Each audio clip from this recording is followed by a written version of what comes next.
Degree প্রথম বর্ষের পরীক্ষা কিন্তু স্থগিত করা হয়েছে। আজকে এই বিষয়ে জানাবো, তো অবশ্যই ভিডিওতে লাইক করতে ভুলবেন না। সো জাতীয় বিশ্ববিদ্যালয়ের অধীনে অনুষ্ঠিতব্য আগামী ৮ মে ২০২৪ তারিখের ডিগ্রি প্রথম বর্ষ পরীক্ষা স্থগিত সংক্রান্ত জরুরি বিজ্ঞপ্তি।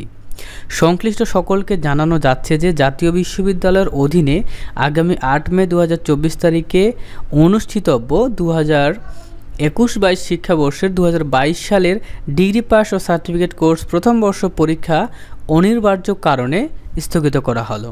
তো স্থগিত পরীক্ষার সমূহের রুটিন কিন্তু নিচে দেওয়া হয়েছে। সো দেখতে পাচ্ছ তোমাদের ৮ মে ২০২৪ তারিখে যে পরীক্ষা হওয়ার কথা ছিল সেই পরীক্ষাটি অনুষ্ঠিত হবে ১৪ই মে ২০২৪ তারিখ মঙ্গলবার। ওকে, ৮ মের পরীক্ষা হবে ১৪ মেতে। ক্লিয়ার? এবং পরীক্ষা আরম্ভের সময় দুপুর ১টা বেজে ৩০ মিনিট, এটা ভালোভাবে মনে রাখতে হবে।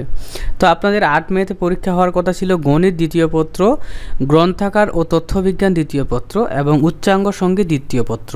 তো এই পরীক্ষাগুলো জাস্ট ৮ তারিখের বদলে ১৪ তারিখে অনুষ্ঠিত হবে মে মাসেই।